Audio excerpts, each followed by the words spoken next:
안녕하세요. 딸아이 하나를 키우고 있는 30대 워킹맘입니다. 사이좋은 부모님 아래서 많은 사랑을 받으며 자란 저는 다른 사람들도 다 저희 가족처럼 사는 줄 알았어요. 서로 노력하고 맞춰주고 이해해주면 어떤 어려움도 이겨낼 수 있다고 믿었지요. 그래서 처음 남편과 만나 사랑에 빠져 마침내 가정을 이루게 되었을 때도 걱정보다는 앞으로 다가올 미래에 대한 설렘과 기대가 컸답니다.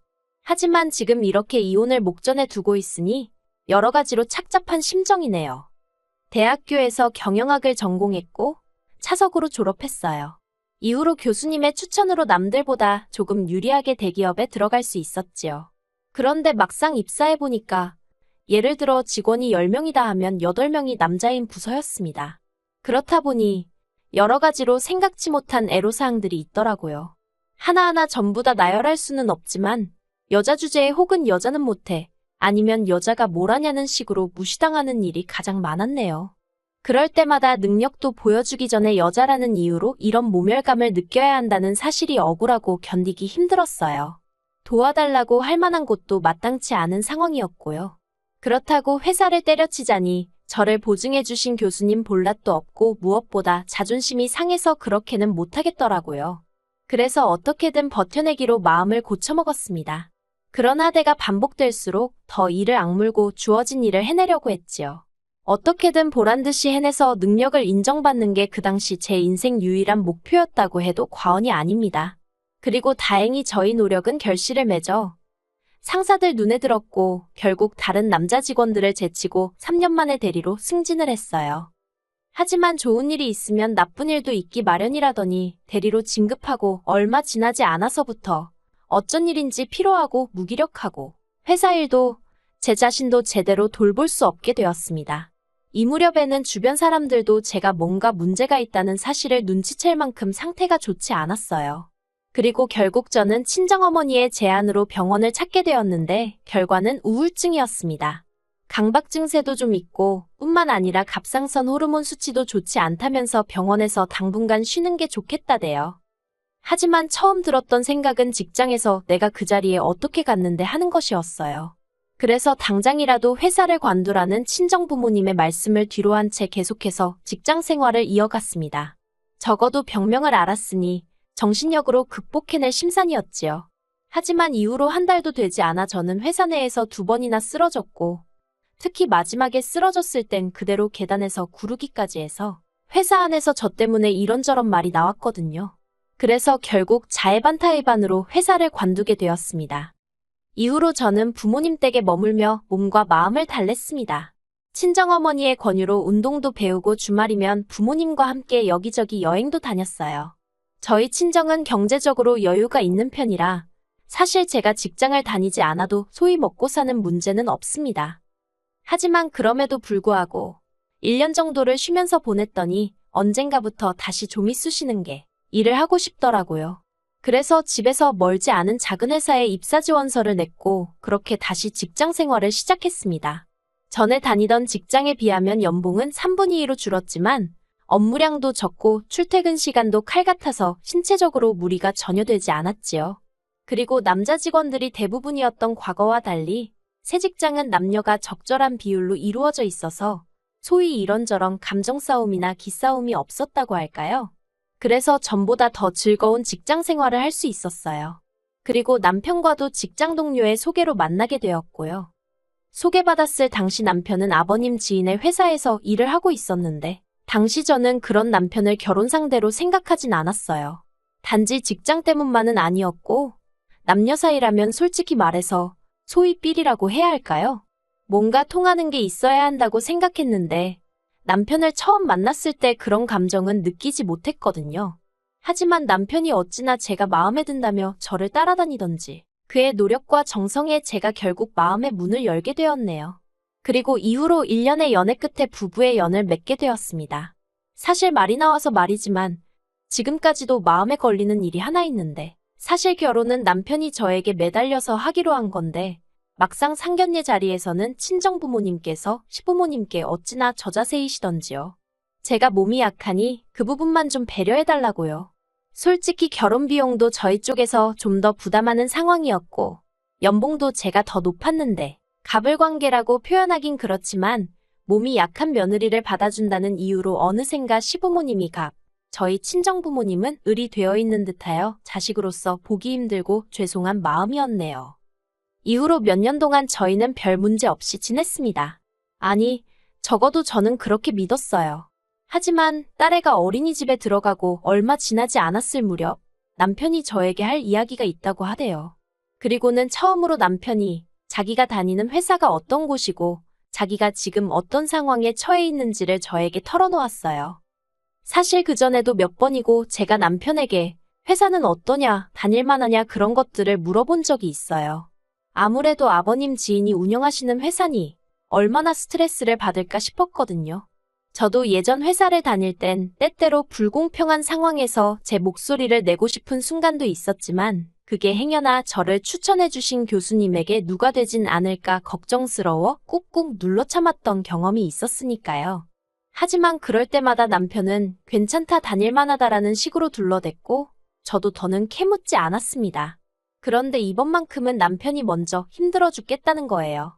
알고 보니 남편은 다른 직원들과는 매우 다른 처우를 받고 있었습니다. 주 5일제를 칼같이 지키던 다른 직원들과 달리 남편은 주말에도 불려나가기가 일쑤였고 때때로 아버님 지인의 개인적인 심부름을 해야 했다네요. 그리고 무엇보다 남편을 힘들게 했던 건 다른 직원들 앞에서 소위 꼽을 준다고 해야 할까요? 그러면서 늘 한다는 말이 아들 같아서 그런다고 하더래요. 하지만 결과적으론 매사 남편을 인격적으로 모독하고 한마디로 철저히 짓밟고 있었던 거지요. 듣다 보니 어찌나 제가 화가 나던지 그딴 회사를 못하러 다니느냐고 당장에 때려치라 했습니다. 당신이 그렇게까지 피눈물 흘려가며 돈 벌어오는 건 원하지 않는다고요. 그런데 이 이야기가 아버님 귀에 들어갔고 아버님은 저희를 불러 노발대발 화를 내셨어요. 당신 지인이 얼마나 좋은 사람인지 아냐면서 이게 다 남편이 심지가 약하고 물러터져서 그런 거랍니다. 그러면서 그 지인한테 충성을 다하다 보면 가게 하나라도 남편 앞으로 내줄지 모른다며 좋은 날이 올 거라고 참고 기다리라나요. 그런데 그 회사에도 버젓이 사장의 자식들이 다니고 있었고 그렇게 부를 일군 사람이 남한테 헛돈 퍼주는 일이 세상 천지 어디에 있어요? 제가 아버님더러 그럴 일은 없을 것 같다고 조심스레 말씀드렸습니다. 지금 당장 일한 것도 제대로 계산해주지 않는 사람인데 뭘 보고 그런 기대를 하시는 거냐고 이러다 아버님 아들 그러니까 제 남편 등골만 빨아먹히겠다고요. 그러자 아버님이 저더러 당신 지인을 욕하는 건 당신을 욕하는 거나 마찬가지라며 저한테 EX 저 X하고 욕을 하시대요. 결국 그 일을 계기로 저는 아버님 눈밖에 났고 남편은 이러지도 저러지도 못하고 또 몇 달을 다니더라고요. 하지만 저도 해봐서 아는데 직장 생활하는데 스트레스는 쥐약이나 마찬가지거든요. 결국 남편도 제가 그때 그랬던 것처럼 어느 순간부터 사람이 무기력해지더니 눈밑은 퀭해지고 살도 쪽쪽 빠지더군요. 정말이지 옆에서 지켜보는데 저러다 사람 잡겠다 싶대요. 그리고 본인도 이건 아니다 싶었는지 결국 하루는 저더러 회사를 관두면 안 되겠냐고 묻더라고요. 저만 이해해준다면 회사를 관두고 공무원 시험 준비를 하고 싶다면서요. 그래서 그러라 했습니다. 이참에 좀 쉬면서 머릿속도 정리하고 새로운 마음으로 도전해보라고 했지요. 하지만 남편에게 한 말과 달리 저도 살림을 하는 사람이다 보니 당장에 줄어들 수입이 걱정이 되긴 하대요. 그래서 약간 하소연하듯이 친정어머니께 투덜거렸는데 친정어머니께서 그래도 남편에게 스트레스 주지 말라며 신신당부를 하셨습니다. 시부모님도 얼마나 속상하겠냐면서요. 그리고는 저더러 생활비 좀 아끼겠다고 대충 먹고 몸축내지 말라며 남편이 취직할 때까지 한 달에 150만 원씩 보내주시겠다고요. 거절을 하는 게 도리였겠지만 당장 딸애한테 들어가는 돈도 만만치 않아서 염치 없지만 감사히 쓰겠다고 했네요. 하지만 이런 상황이 아버님 어머님 눈에는 탐탁치 않으셨던 모양입니다. 일단 아버님은 남편이 아버님 지인을 배신한 거나 마찬가지라며 이제 당신은 그 사람 얼굴을 무슨 낯으로 보냐고 걱정을 하셨어요. 그리고는 남편더러 네 인생에서 가장 큰 행운을 놓친 거라며 남편을 한심하다 탓하셨지요. 그리고 어머님의 반응은 아버님보다 훨씬 더 격렬했습니다. 제가 마치 멀쩡한 남편을 꼬드겨서 주저앉혔다는 식으로 생각하셨거든요. 하지만 저를 향한 비난은 처음엔 얼마든지 참고 견딜 수 있었어요. 언젠가 남편이 공무원 시험에 합격하고 모든 것이 제자리를 되찾고 나면 그때는 아버님 어머님도 저에게 고마워하시리란 확신이 있었으니까요. 그리고 이후로 남편은 집에는 아이도 있고 여러 가지로 집중이 안 된다며 노량진으로 가겠다 하더라고요. 사실 집에서 노량진까지는 지하철로 40분 정도의 거리라서 통학도 충분히 가능하다고 생각했는데 수험생 당사자인 남편이 못하겠다 하니까 참고 다녀라 하기가 그렇더라고요. 그래서 결국 남편의 고시원 생활을 허락할 수밖에 없었습니다. 그리하여 남편의 고시원비부터 시작하여 학원비까지 한 달에 대략 150에서 200만 원에 달하는 수험 비용은 물론이고 아이를 키우는 데 들어가는 양육비와 생활비 모든 것을 제가 부담하게 되었지요. 저도 사람이니 힘들지 않았던 것은 아니지만 사랑하는 남편과 더 나은 미래를 위한 투자라고 생각하며 견뎠네요. 금요일마다 남편의 고시원으로 반찬을 해다 날랐고 더러워진 옷들을 가지고 와서 빨래해서 다시 갖다 주고 남편에게 하던 거 반만 부모님께 해도 효녀 소리 듣고도 남을 거예요. 그땐 정말이지 뭐에 눈이 멀어서는 그렇게 간도 쓸게도 다 빼놓고 헌신을 다했는지 모르겠습니다. 하지만 1년 후 남편은 시험에서 보기 좋게 낙방을 했어요. 그때는 솔직히 티를 내진 못했지만 저도 기운이 쫙 빠지더라고요. 남편 말로는 2문제 차이였다나 어쨌다나 그래도 어쨌든 결과가 불합격이었으니 이래저래 실망이 컸지요. 그런데 남편이 저에게 딱 1년만 더 해보고 싶다대요. 그리고 저는 고민 끝에 그러라 했습니다. 솔직히 그때는 이미 남편도 나이가 있어서 공무원 시험을 포기하면 돌아갈 회사가 있는 것도 아니고 마땅한 방도가 보이지 않았거든요. 그렇게 또다시 1년이 지났고 마침내 남편이 필기시험을 통과했어요. 아주 마지노선에 간신히 걸쳐진 모양이 돼요. 그래도 면접 경쟁률은 2대1도 안 되는 상황이었으니 합격은 따놓은 당상이다 싶어서 너무너무 기뻤어요. 출구가 보이지 않는 터널 같던 남편의 수험 생활도 끝이 났으니 이제 정상적인 가정으로 돌아갈 수 있겠구나. 시부모님은 얼마나 기뻐하실까? 자그만치 2년 동안 입 밖으로 참아내지 못하고 상상만 하던 일들이 현실이 되는 것 같았지요. 면접까지는 한 달이 남아 있었지만 이미 시댁은 축제 분위기였어요.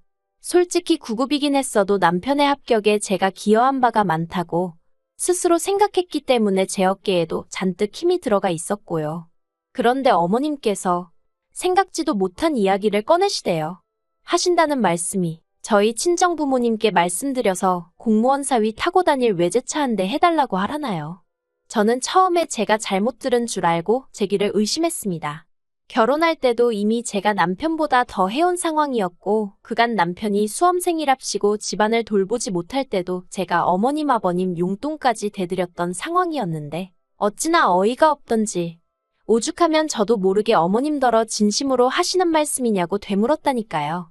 그러자 어머님께서는 저희 친정부모님께서도 공무원 사위를 두게 되셨으니 그 정도는 해주시는 게 당연한 거 아니냐대요. 그 소리를 들으니 순간 속에서 열불이 올라왔고 저는 어머님께 공무원 사위나마나 당신 딸이 사위 공부시킨다고 개고생하는 거 보시고 어찌나 속상해하셨는지 모른다고 쏘아붙였어요. 그러자 어머님께서 하신다는 말씀이 옛날에는 여자들이 머리카락도 팔고 그마저도 여의치 않으면 X라도 팔아서 남편 뒷바라지하고 그랬답니다. 그런데 너는 했으면 뭐 얼마나 대단한 일을 했다고 그러냐면서 그까짓 거 돈 몇 푼 쓴 거로 유세 부릴 생각이면 애시당초 집어치우라고 하시는데 솔직히 제가 뭐 큰 거 바란 거 아니었어요. 말이라도 그저 어머님이든 아버님이든 당신 아들 저렇게 사람 구실하게 만들어줘서 고맙다. 너 고생 많았다. 수고했다. 이런 말 한마디였으면 충분했거든요. 그리고 그때 남편이라도 제 편에 서서 어머님 아버님께 말 조심하시라고 한마디라도 했다면 제가 이혼까지는 생각하지 않았을 거예요. 하지만 믿었던 남편마저도 저더러 왜 시부모님한테 유세를 부리고 생색을 내냐면서 보기 흉하답니다. 그리고는 이내 어머님하고 합심이라도 한 듯 자긴 막말로 저랑 이혼하고 당장 결혼시장에 나가도 이제 결혼할 여자가 줄을 설 거래요. 차뿐만이겠냐고 집해온다는 여자도 넘쳐날 거라나요. 제가 구급 공무원이란 직업을 무시하는 건 결코 아니지만 어떻게 저렇게 자신만만할 수 있는지 기도 안 차더군요. 도저히 그 꼴을 보고 견딜 수 없었던 저는 그러냐고 그러면 이혼하고 그 여자들 중에 입맛에 맞는 여자 하나 골라서 살라고 소리를 질렀습니다. 그리고 그 일을 빌미삼아 어머님과 아버님은 남편에게 저와 이혼할 것을 종용하셨고, 그렇게 저희는 일주일도 걸리지 않아 이혼 서류를 접수했어요. 딸은 제가 키우기로 했고, 재산이래봤자 남편이 결혼할 때 5천만 원 가지고 온 게 단데 그거 남편이 수험 생활하면서 까먹고 어쩌고 한 거 생각하면 한 푼도 내줄 수 없었지요. 그리고 다행이라고 해야 할지, 이 부분은 남편 스스로도 인정하여 주고받은 재산 없이 딸 양육비만 한 달에 100만 원으로 합의를 봤습니다. 솔직히 구급 공무원 하면서 한 달에 100만 원을 어떻게 줄 생각인가 따져묻고 싶었지만 자기도 뭐 방법이 있으니 저리 당당하겠지 싶어서 내버려뒀어요. 그런데 이혼 서류를 접수하고 2달이 채 되지 않은 시점에서 남편이 면접에서 떨어졌단 이야기를 듣게 되었습니다. 그래서인지 남편이 이혼을 못하겠다며 이혼이 사철회선지 뭔지를 제출했더군요. 그래서 지금은 정말 짜증나게도 남편과 이혼 소송을 진행 중입니다. 변호사 말로는 제가 이기는 게임이라고 시간 문제라곤 하는데 정말 환장할 노릇이에요. 저도 이제는 악에 받쳐서 위자료도 받아내고 어떻게든 최대한 남편을 거지꼴로 만들 생각입니다. 지금 저는 남편과 살던 집은 다른 사람에게 세를 놓고 친정에서 딸과 함께 지내고 있어요. 저는 아내로서 그리고 며느리로서 지난 결혼 생활 내내 최선을 다했기에 일말의 후회도 없어요. 아무리 남편이 죽어가는 소리를 하고 어머님 아버님이 미안하다 하셔도 흔들리지 않고 이 이혼을 깔끔하게 마무리 지을 생각입니다.